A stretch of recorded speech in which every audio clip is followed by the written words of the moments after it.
ክህነት እንግዲህ ፍጹም ሰማያዊ የሆነ ስልጣን ነው። እግዚአብሔር አምላክ ራሱ ካህን ነው። ክህነት የወል መጠሪያ ስም ነው። ካህን የሲመት ወይንም ደግሞ የሰማያዊ የሆነ ሹመት መጠሪያ ስም ነው። ሀብተ ክህነት ማለት በክህነት ውስጥ ያሉ ጸጋ ስጦታዎች አንድ ሰው ሳይካንም ጭምር እግዚአብሔር ሊሰጠው ይችላል። አንድ ሰው ካህን ሳይሆን ወይንም ደግሞ ሳይሾምም ጭምር ይጸልያል። መስዋዕት የተባለ ቅዱስ ሥጋውን ክቡር ደሙን አያቅርብ እንጂ ከልቡናው መስዋዕት የሆነ ጸሎትን ለእግዚአብሔር አምላክ ያቀርባል። ክህነት በተለየ መልኩ የሚሰጠው በጾታ ወንዶች ለሆኑ ነው። ወንዶችም ስለሆኑ ብቻ ሳይሆን ግን የሚሰጠው ክህነቱ የሚያስፈልገውን ቅድመ ሁኔታዎችም ጭምር ማሟላት ለቻሉ ለሴቶች በኢትዮጵያ ኦርቶዶክስ ተዋሕዶ ቤተክርስቲያን ወይም በኦርቶዶክስ ተዋሕዶ እምነት ውስጥ ክህነት አይሰጥም። ኃጢአተኛ የሆኑ ካህናት ቅዱስ ሥጋውንና ክቡር ደሙን በፍጹም ንጽህናውን ሊያሳጡት እንደማይችሉ ይታያል ወይንም ደግሞ ያስታውቃል። ካህናተ ቤተ ክርስቲያን ያላቸው ስልጣንና ያላቸው ክብር ከነገስታትም ጭምር እንደሚበልጥም ነው።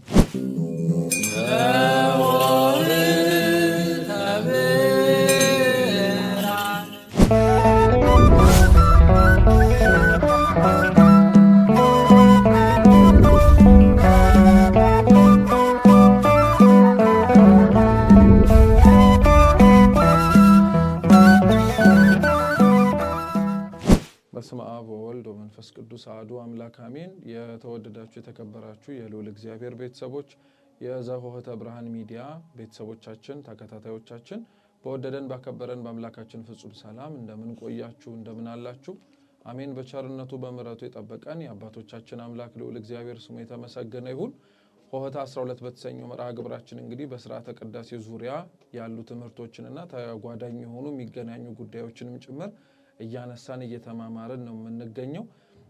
በዛሬው የትምህርት ቆይታችን ላይ እንግዲህ ስርዓተ ቅዳሴ አንዱ ከሚከናወንባቸው ወይንም ደግሞ ከሚያያዛቸው ነገሮች መካከል አንዱ ክብረ ክህነት ነው ወይንም ደግሞ ክህነት አገልግሎትን ነው። ስለዚህ ስለ ክህነት፣ ስለ ምስጢረ ቁርባን ካህናቱ ስላላቸው አገልግሎትና አጠቃላይ አንድ ኦርቶዶክሳዊ ክርስቲያን ስለ ክህነት ቢያንስ በጥቂቱ እንኳን ማወቅ ያለበት ነገር ምንድነው የሚሉትን ጉዳዮች ለማየት እንሞክራለን። ይህንን የዘኆኅተ ብርሃን ሚዲያ ቻናላችንን ለማስታወስ ያክል ላይክ፣ ሰብስክራይብ፣ ሼር እያደረጋችሁ ትምህርቱንም እንድትከታተሉ ሌሎች በሚዲያው የሚለቀቁ መርሃ ግብራቶቻችንንም ጭምር ቤተሰብ እንድትሆኑና ለሌሎችም እንድታጋሩ በፍጹም ትህትና እንጠይቃችኋለን። አምላካችን ልዑል እግዚአብሔር በጉባኤያችን ተገኝቶ እንዲያስተምረን የእርሱ ቅዱስ ፈቃድ ይሁንልን። እንግዲህ ቅዳሴ ያለ ምእመን የሚከናወን አገልግሎት እንዳልሆነ ሁሉ ያለ ክህነትም ጭምር የሚፈጸም አገልግሎት አይደለም። ስለዚህ አንድ ቅዳሴውን የሚሳተፍ ምእመን ስለ ክህነት ወይም ደግሞ ስለሚቀበለው ቅዱስ ሥጋና ክቡር ደም የሚያቀብለው ካህን እጅ በደንብ ቢያንስ እንኳን ባይሆን ማወቅና መጠንቀቅ የሚያስፈልጉት ጉዳዮች አሉ። እንግዲህ ክህነት ካህን ከሚለው ወይም ተክህነ ከሚለው የግዝግዝ የወጣ ነው። ተክህነ አገለገለ ነው። ካህን ማለት አገልጋይ ማለት ነው። ካህናት ሲሆን ይበዛል፣ አገልጋዮች እንደማለት ነው። ካህን እንግዲህ ወይም አገልግሎት ክህነት የምትለው ቃል በተለየ መልኩ ፍቺዎቿ የተለያዩ ናቸው ብለው ሊቃውንተ ቤተ ክርስቲያን ያስተምራሉ። አንደኛው ክህነት የወል መጠሪያ ስም ነው። ማለትም የሚያገለግል ሰው ለእግዚአብሔር አገልግሎት የሚሰጥ ሰው ካህን ተብሎ ሊጠራ ይችላል፣ ስለ አገልግሎቱ ማለት ነው። ሁለተኛው ደግሞ ካህን የሲመት ወይንም ደግሞ የሰማያዊ የሆነ ሹመት መጠሪያ ስም ነው። ካህናት ካህን ተብሎ የሚጠራው ደግሞ በመንፈስ ቅዱስ መራጭነትና በመንፈስ ቅዱስ የሚሰጥ ትልቅ ሀብት ያለው የቤተ መቅደስ አገልጋይ ካህን ተብሎ ይጠራል። ሌሎች ሊቃውንተ ቤተ ክርስቲያንን ደግሞ ካህን ወይንም ደግሞ ክህነ የሚለውን የአገልግሎትን ግስ ፍቺ ደግሞ በተለየ መልኩ እንድናየው ሲያደርጉን ክህነት ሁለት አይነት ነው ይላሉ። አንደኛው ስልጣነ ክህነት አለ፣ ሁለተኛው ሀብተ ክህነት ነው ይባላል። ስልጣነ ክህነት ብለን የምንጠራው የቤተ መቅደስ አገልጋዮች ሆነው በሊቃነ ጳጳሳት የተሾሙ እንዲያደርጉ የሚፈቀድላቸውና እነሱም ደግሞ እንዲያደርጉ የሚጠበቅባቸው ኃላፊነት ላይ አገልግሎት ላይ ያሉ ሰዎች ካህናት ተብለው ይጠራሉ። እነዚህም ደግሞ ሰዎች የሚያደርጓቸው ምንም አይነት ቤተ መቅደሳዊና ስርዓተ ቤተ ክርስቲያኑን በጠበቀ መልኩ የሚጠበቅባቸው ኃላፊነት በምስጢረ ክህነት ይወከላል። ሀብተ ክህነት ግን ሲሆን ክህነት ማገልገል እንደሆነ ፍቺው ቅድም ተመልክተናል። በአገልግሎት ውስጥ ያሉ ጸጋ ስጦታዎች ማለት ነው። አንድ አገልጋይ የሆነ ካህን ይጸልያል፣ መስዋዕት ያቀርባል፣ ሌሎችንም ጭምር ደግሞ በዚህ አገልግሎቱ ተሳታፊ ያደርጋል። አንድ ሰው ካህን ሳይሆን ወይንም ደግሞ ሳይሾምም ጭምር ይጸልያል፣ መስዋዕት የተባለ ቅዱስ ሥጋውን ክቡር ደሙን አያቅርብ እንጂ ከልቡ ነው መስዋዕት የሆነ ጸሎትን ለእግዚአብሔር አምላክ ያቀርባል። ሶስተኛው ደግሞ በዛ ጸሎቱ ብቻውን ሳይሆን ከሌሎችም ጋር አብሮ በጋራ ሊጸልይ ይችላል። ስለዚህ ሀብተ ክህነት ማለት በክህነት ውስጥ ያሉ ጸጋ ስጦታዎች አንድ ሰው ሳይካንም ጭምር እግዚአብሔር ሊሰጠው ይችላል። አደራ፣ ይሄ ግን በጣም ጥንቃቄ ይፈልጋል። አንድ ሰው ሳይካን የክህነትን ጸጋና ስጦታ ሊያገኝ ይችላል ማለት ቤተ መቅደስ ውስጥ ገብቶ የሚፈጽማቸውን ምስጢራት ለማድረግ የሚችለውን ስልጣነ ክህነታዊ ስልጣንም ሊያገኝ ይችላል ግን ማለት አይደለም። ስልጣነ ክህነቱን የሚያገኘው በኤጲስቆጶሳት በሊቃነ ጳጳሳት ሹመት ሲሆን ሀብተ ክህነቱን ግን እንደ አገልግሎቱ እግዚአብሔር አምላክ ሊሰጠው የሚችለው ጸጋና ስጦታ ሊሆን ይችላል። ለምሳሌ ልበ አምላክ ቅዱስ ዳዊት ስልጣነ ክህነት የለውም፣ ሀብተ ክህነት ግን አለው። እንደ ካህናት ያመሰግናል፣ እንደ ካህናት ጸሎት ያደርጋል፣ እንደ ካህናት ሌሎችም ጸሎት እንዲያደርጉ ይጋብዛል ወይንም ደግሞ ይጠራልም ጭምር። ግን ይህንን ስላደረገ ልበ አምላክ ቅዱስ ዳዊት ስልጣነ ክህነት አለው አንልም። መስዋዕት ሲያሳርግም ሆነ መስዋዕት ሊያቀርብም ቤተ መቅደስ ውስጥ ገብቶ እንደ ካህናቱ አገልግሎት ሲሰጥ ቅዱስ መጽሐፍ ላይ ተጽፎ ስለማናገኝ ማለት ነው። ስለዚህ ክህነትን በእንዲህ አይነት መልኩ ማየት አለብን ማለት ነው። የክህነት እርከን ወይንም ደግሞ የክህነት ደረጃ 3 ነው። ድቁና፣ ቅስናና ጵጵስና ነው። በሥርዓተ ቅዳሴ አገልግሎታችን 3ቱም ይሳተፋሉ። ይበል ዲያቆን የሚል ዲያቆናቱ ብቻ የሚሉትና የሚሳተፉበት አገልግሎት አለ። ይበል ካህን ተብሎ ደግሞ ሊቃነ ካህናቱ ወይም ካህናቱ የሚሳተፉበት አለ። ይበል ጳጳስ የሚል የለም። ያው ሊቃነ ጳጳሳት በውስጥ አዋቂነት የክህነት ሀብት ስላላቸው ይበል ካህን በሚለው ሊቃነ ጳጳሳቱም ካህናቱ የሚሉትን እያሉ በሥርዓተ ቅዳሴው ላይ ይሳተፋሉ። ክህነት ግን ደረጃውና እርከኑ 3 ነው ብላ ቤተክርስቲያናችን ታስተምራለች። እነዚህ 3ቱ ደግሞ በቅዳሴው ይሳተፋሉ። ክህነት እንግዲህ ፍጹም ሰማያዊ የሆነ ስልጣን ነው። እግዚአብሔር አምላክ ራሱ ካህን ነው፣ ወይንም ደግሞ ራሱ የምስጢሩ ወይንም ደግሞ የሀብቱ መገኛ ነው። ይህንን የክህነት ሀብትና ምንጭ ደግሞ የሆነው እግዚአብሔር አምላካችን ለሰው ልጆች በጸጋ በስጦታ ሰጥቷቸዋል። ክህነት በተለየ መልኩ የሚሰጠው በጾታ ወንዶች ለሆኑ ነው። ወንዶችም ስለሆኑ ብቻ ሳይሆን ግን የሚሰጠው ክህነቱ የሚያስፈልገውን ቅድመ ሁኔታዎችም ጭምር ማሟላት ለቻሉ እግዚአብሔር ለመረጣቸው እነሱም ደግሞ ለተቀደሰው ኃላፊነት ራሳቸውን መርጠው ላዘጋጁ ሰዎች ክህነት ሊሰጥ ይችላል። ለሴቶች በኢትዮጵያ ኦርቶዶክስ ተዋሕዶ ቤተክርስቲያን ወይም በኦርቶዶክስ ተዋሕዶ እምነት ውስጥ ክህነት አይሰጥም። ምክንያቱም ይሄ አስተምህሯዊም ትውፊታዊም የሆነ መርህና ወይንም ደግሞ ልናስረዳበት የምንችልበት መንገድም ጭምር የለም። ኦርቶዶክሳዊት የሆነችው ቤተክርስቲያናችን ደግሞ እምነቷን የምትቀበለውም ሆነ አስከትላ ለልጆቿም ጭምር ሰብስባ የምትሄደው ሐዋርያት ባስተማሩትና ነቢያት በተነበዩት ትንቢት ላይ መሰረትነት ላይ ነው። ስለዚህ በዛ መሰረት ስናየው ስልጣነ ክህነት የተሰጣቸው ምንም አይነት ሴቶች ስለማናገኝ ቤተ ክርስቲያንም ስርዓቷ ከጥንት ጀምሮ የነበረ እንደመሆኑ እንደ አዲስ እግዚአብሔር ያላስተማረውን አባቶቻችን ያልነገሩንን ነገር በመመስረትና በማምጣት ለእህቶቻችን ክህነት ስትሰጥ አትገኝም። ክህነት እህቶቻችን አይሰጣቸውም ግን ማለት ሀብተ ክህነታዊ የሆኑ አገልግሎቶች ውስጥ አይሳተፉም ማለት ግን አይደለም። ሁለተኛው ደግሞ ክህነት አገልግሎት ለሴቶች አልተሰጠም ማለት ደግሞ ሴቶች አገልግሎት ወይንም ደግሞ ድርሻ የላቸውም ደግሞ ማለት አይደለም።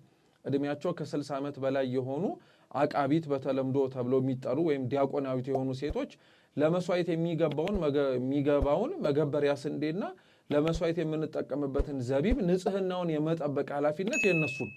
ስለዚህ ቤተ ክርስቲያን ሁሉም በየድርሻውና ሁሉም በየሚናው ማድረግ የሚጠበቅበትን ኃላፊነት ሰጥታለች። ክህነቱን ግን ሀብቱን የሰጣቸውና ቤተ መቅደሱን ገብተው እንዲያገለግሉ ግን የፈቀደላቸው በጾታ ወንዶች የሆኑትን ነው ማለት ነው። እንግዲህ የክህነት አገልግሎት ባጭሩ ለሁለት ነው የሚከፈለው፣ የብሉይ ኪዳንና የሐዲስ ኪዳን ተብሎ ሊቃውንትም ሲያስተምሩ ሁለቱም ልዩነት አላቸው። የክህነት ሰጪው ማንነት ወይንም ደግሞ ክህነት ሰጪው የሆነው እግዚአብሔር አንድ ቢሆንም ሁለቱም ክህነቶች ግን ይለያያሉ። ክህነቱን ለመለየት እንዲያመች አባቶቻችን ክህነቱ የሚለያየው በ3 ወገን ነው ይላሉ። አንደኛው በመስዋዕቱ ነው፣ ሁለተኛው በመሰዊያው ነው፣ ሶስተኛው ደግሞ በካህኑ ነው ወይንም ደግሞ በክህነቱ ነው። ምን ማለት ነው? የኦሪት ክህነት በዘር የተገደበ ነበረ። ከእስራኤላውያን በተለየ መልኩ ደግሞ ከ12ቱ ልጆች መካከል ከሌዊ ውጭ የሆኑ ሰዎች ካህን ሆነው ሊያገለግሉ አይችሉም። በሐዲስ ኪዳኑ ግን ክህነቱ ለሁሉም የሚሰጥ ነው። በጾታ ሴቶች ካልሆኑት በቀር ወንዶች ሆነው በኦርቶዶክስ ተዋሕዶ እምነት ላሉ አስፈላጊውን ለክህነት መስፈርት የሚያስፈልገውን እውቀትና ሕይወት ተገኝቶባቸው እግዚአብሔር ለመረጣቸው ሁሉ ክህነቱ ሊሰጥ ይችላል። እንደ ኦሪቱ በዘር የተገደበ አይደለም ማለት ነው። ሁለተኛው መስዋዕት ነው። የኦሪቱ መስዋዕት የእንስሳትና የእህል ቁርባን ነበረ። የሐዲስ ኪዳኑ መስዋዕት ግን የአምላካችን ቅዱስ ሥጋና ክቡር ደም ነው።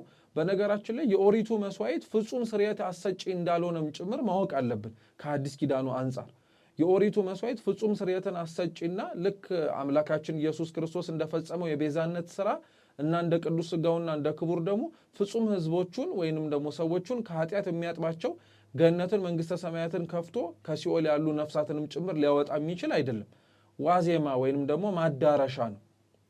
ለዛ ነው አንዳንድ እንስሳት መስዋዕት ሆኖ በሚቀርቡበት ጊዜ ላይ አንገታቸው ሲታረድ ፍጹም አንገታቸው ከሰውነታቸው ሳይለይ ደሙ ይቀዳ ነበር እና ሊቃውንት ምን ይላሉ? አንገታቸው ከሰውነታቸው ሳይለይ ትንሽ ስጋ መኖሩ ወይንም ደግሞ ፍጹም አለመላቀቁ የኦሪቱ መስዋዕት ፍጹም ስርየተ ኃጢአትን ላለማሰጠቱ ማሳያ ነው ብለው ሊቃውንተ ቤተ ክርስቲያን ያስተምራሉ። የሐዲስ ኪዳኑ መስዋዕት የሆነው የጌታችን ኢየሱስ ክርስቶስ ቅዱስ ሥጋና ክቡር ደም ግን አንደኛ የአምላክ ሥጋ ነው፣ ሁለተኛ የአምላክ ደም ነው። ያነዛ እንስሳት የአምላክ ሥጋ የአምላክ ደም ተብለው ፍጹም ሊጠሩም አይችሉም። ሁለተኛው የምንቀበለው የሐዲስ ኪዳን ስርየት እንዳልኩት ፍጹም ስርየተ ኃጢአትን ይሰጣል፣ የኦሪቱ ግን አይሰጥም ነበረ። ሶስተኛው የመስዋዕቱ ይቀርብ የነበረው የኦሪቱ ማለት ነው የሚቀበሉትና መስዋዕት ሆነው ይቀርቡ የነበሩት እንስሳቱም ሆነ እህሉ ለምን እንደሚደረግ አያውቅም። በተለይ ደግሞ እንስሳቱ መመረጣቸው ለምን እንደሆነ ለምን ዓላማ እንደሚታረዱ ስለ ሰው ልጅ ኃጢአት ስርየት እንኳን ሲታረዱ ኃጢአታቸውን ሲናዘዙ እጁ የካህኑ በእንስሳቱ ጭንቅላት ላይ ተጭኖ ነበረ ኃጢአቱ እንዲናዘዝ የሚደረገው እና ለምን እንስሳቱ ያ ሁሉ እንደሚደረግበት አያውቅም። የሐዲስ ኪዳኑ በግ የተባለው ጌታችን ኢየሱስ ክርስቶስ ግን ለምን እንደሚታረድ ለማን እንደሚታረድ በምን ዓላማም ጭምር መስዋዕት እንደሚሆን ግን ያውቃል። ይሄ ልዩነቱ። ሶስተኛው ደግሞ መሰዊያው ነው። የኦሪቱ መሰዊያ 10ቱ ትእዛዛት የተጻፈበት የቀደመው እግዚአብሔር አምላክ ከሕዝቡ ጋር ቃል ኪዳን የተገባባበት የቃል ኪዳኑ ታቦት ወይም ደግሞ ጽላት ነው። የሐዲስ ኪዳኑ ጽላት ወይም ደግሞ ታቦት ግን 10ቱ ትእዛዛት የተጻፈበት አይደለም። የፊልጵስዩስ መልእክት ምዕራፍ 2 ቁጥር 19 ላይ ያለው ጉልበት ሁሉ ለኢየሱስ ክርስቶስ ስም ይንበርከክ የሚለው የተጻፈበት የቅድስት ሥላሴ እመቤታችን የቅዱስ ዮሐንስ ወንጌላዊና ለዛ ታቦት ተጠሪ ሆኖ የሚወከለው ቅዱስ የሚጻፍበት ወይንም ደግሞ የሚቀረጽበት ነው። ስለዚህ በዚህም ልዩነት አለው። መሰዊያ የሆነው የኦሪቱ መስዋዕት ያሳረግ የነበረው በኦሪቱ መስዋዕት የሚሆኑትን እንስሳትንና እህልን ነበረ። የሐዲስ ኪዳኑ ቁርባን ማሳረጊያ መስዋዕት መሰዊያው ታቦቱ ግን የሚያሳርገውና የምናቀርብበት መስዋዕት ግን የአምላካችን የኢየሱስ ክርስቶስ ቅዱስ ሥጋውና ክቡር ደሙን። ይሄን ማወቅ ያስፈልገናል። ሌላው ስለ ክህነት ማወቅ ያለብን ደግሞ እንግዲህ ካህናት አገልጋዮች እንደመሆናቸው ጭምር ክብርና ስልጣናቸው ከሊቃነ መላእክት ወይንም ደግሞ ከቅዱሳን መላእክትም ጭምር ይበልጣል። ትንቢተ ኢሳይያስ ምዕራፍ 6 ላይ ያለው ነቢዩ ኢሳይያስ ስለ አምላክ ወደ ላይ ወደ ሰማያት ቀና ብሎ ኦዚያን ባረፈ ጊዜ ላይ የተመለከተውን ራእይ ለማየት የቻለው መልአኩ ኢሳይያስ በከንፈሩ ላይ የወጣበትን ለምጽ በጉጠት በእሳት ፍም አስነክቶ ሲያነጻለት ነው እና የኢሳይያስ ከከንፈሩ የዳነበትን ያንን እሳት ሊቃውንተ ቤተ ክርስቲያን የአምላክ ሥጋ እንደሆነ ይናገራሉ። ለምጹ የኃጢአት ምልክት ነው። ያ መልአክ ግን ኢሳይያስ የነጻበትን እሳት በእጆቹ ሳይሆን ፍህሙን የተሸከመው በጉጠት ነበር እና አበው ምን ይላሉ? መላእክት እንኳን የአምላክ ሥጋን የአምላክን ደም ለመያዝ ስልጣን እንደሌላቸው በእጆቻቸው እንደማይዳስሱት ማጠየቂያ ነው ይሉና ለመላእክት ያልተቻለውን ግን እግዚአብሔር አምላክ ለሰው ልጆች ለካህናት እንዲያስችላቸው ወይም ደግሞ እንዲቻልላቸው አደረገላቸው ብሎ ይናገራሉ። ስለዚህ ካህናት መላእክት እንኳን በእጆቻቸው ሊዳስሱት የማይችሉትን የአምላክ ሥጋና የአምላክ ደም የሚዳስሱ ፍጹም ታላቅ ክብር ያላቸው አባቶች እንደሆኑ መርሳት መዘንጋት የለብንም። ሌላው ካህናት በደል ቢያጠፉና ኃጢአት እንኳን ቢሰሩ የሚጠየቁት ስለ ራሳቸው በደልና ክፋት ነው እንጂ የእነሱ ኃጢአት ንጹሕ የሆነውን የአምላክ ቅዱስ ሥጋና ክቡር ደም ክብር ይግባውና የሚያረክሰው የሚያሳድፈው ከንጽህናውም ጭምር የሚያጎድለው እንዳልሆነ በጣም ጥንቃቄ ያስፈልጋል። ብዙ ምዕመናንና ምዕመናት የሆንን ሰዎች በቤተ ክርስቲያን ውስጥ አንዱ የአምላክ ቅዱስ ሥጋና ክቡር ደምን እንዳንሳተፍ ከዛም ባለፈ ደግሞ በዚህ በስርዓተ ቅዳሴ ላይ ተገኝተን ጸሎቱንም ጭምር እንዳንካፈል ከሚያደርጉን ምክንያቶች መካከል አንዱ በካህናት ውስጥ በአንድም በሌላ ጊዜ ላይ የተመለከትነው ወይም ያየናቸው የምግባረ ብልሹነትና የስርዓት ግድፈት ሊሆኑ ይችላሉ። ነገር ግን እነዚህ ካህናት ስለዛ ነገር ራሳቸው ሊጠየቁበት ይችሉ ይሆናል እንጂ በጸሎቱ በሚካፈሉበትና በሚፈጽሙበት ጊዜ ላይ ግን የነሱ ኃጢአት ጸሎቱ ላይ ሊያመጣው የሚችለው የነሱ ኃጢአት ሊያቀብሉት ወደ ተዘጋጁበትና ወደ ተመረጡበት የአምላክ ስጋና ደም ላይ ሊያላክክ ወይንም ደግሞ ሊያስጠጋ የሚችለው ምንም አይነት ኃጢአትና በደል ሊኖረው አይችልም።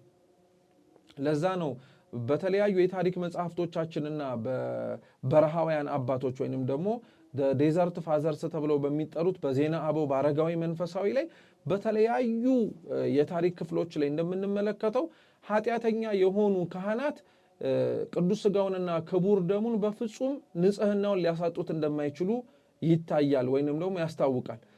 አንዳንድ ታሪኮች አሉ። አንዲት እናት ናት ይባላል የአምላክ ቅዱስ ስጋና ክቡር ደምን ከአንድ ምግባረ ብልሹ ከሆነ እና ኃጢአቱ በወል ከሚታወቅ ካህን አልቀበልም ብለው በጣም ለብዙ ዘመናት ቆይተው ነበር እና እግዚአብሔር የኒህን እናት ነፍስ መጥፋት ስላልፈቀደና ስላልወደደ በሌሊት በህልም ወይም በራእይ ምን አድርጎ አሳያቸው።